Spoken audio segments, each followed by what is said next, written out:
Merci, Monsieur le maire. Mes chers collègues, je voudrais d'abord remercier Madame Stanislas qui a fait un exposé qui, je crois, donne du sens à toutes ces actions qui sont présentées.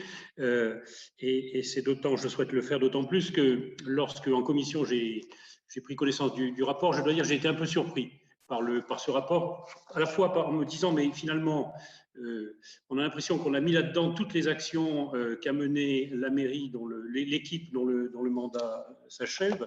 Et je me suis dit, pourquoi est-ce que c'est une page de pub pour valoriser tout ce qui a été fait ou est-ce que finalement c'est pour masquer le fait que sur les gros dossiers de transition écologique, on est encore au tout début.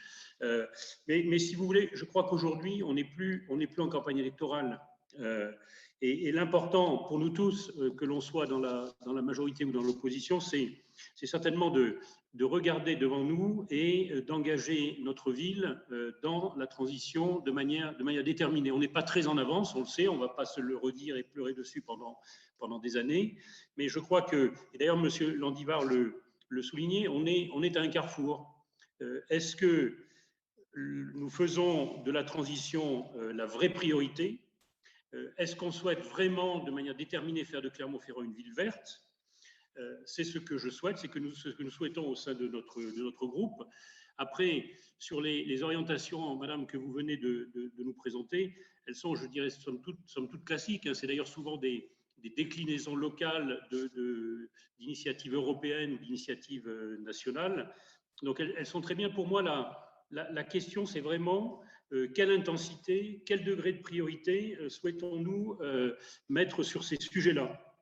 Et nous, ce que nous souhaitons, c'est que lorsque l'année prochaine, nous nous retrouverons et nous aurons un débat autour de ce même rapport, je souhaite qu'à cette occasion-là, on puisse vraiment se dire, et nous puissions tous nous dire, on a là une vraie inflexion, on a là des ambitions fortes en matière de transition écologique, parce qu'on sait que c'est une nécessité, on sait que c'est aussi une opportunité pour Clermont-Ferrand. Je souhaite que nous puissions partager des plans qui seront robustes, financés, jalonnés, par exemple dans le domaine de la végétalisation massive de la ville. Alors aujourd'hui, on a des initiatives qui sont de bonnes initiatives, comme les permis de semer, de végétaliser les bordures de trottoirs. Ça, c'est très bien, mais c'est loin d'être suffisant, me semble-t-il. Je souhaite que nous ayons des plans d'action et des mesures concrètes sur l'interdiction des permis de construire sans plan de végétalisation pour ce qui est des immeubles. Alors on parlera du coefficient de biotope, mais moi je veux voir de la verdure, je veux voir des arbres sur les façades, sur les toits. Je souhaite que l'année prochaine nous puissions observer un vrai progrès en termes de pistes cyclables, nombreuses, sécurisées.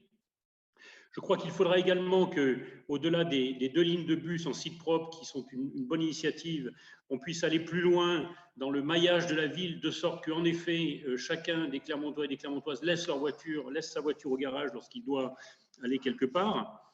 Je souhaite que l'on parle davantage de repas bio et végétariens chaque jour dans nos cantines municipales, que l'isolation thermique soit menée de façon plus massive sur les bâtiments publics, sur les bâtiments privés, que la question des énergies renouvelables dont on a pu parler ce matin, là aussi, se traduise dans des plans d'action. Voilà vraiment ce que nous souhaiterions pouvoir partager avec ce conseil municipal l'an prochain. Et encore une fois, Madame Stanislas, merci pour la clarté de votre exposé.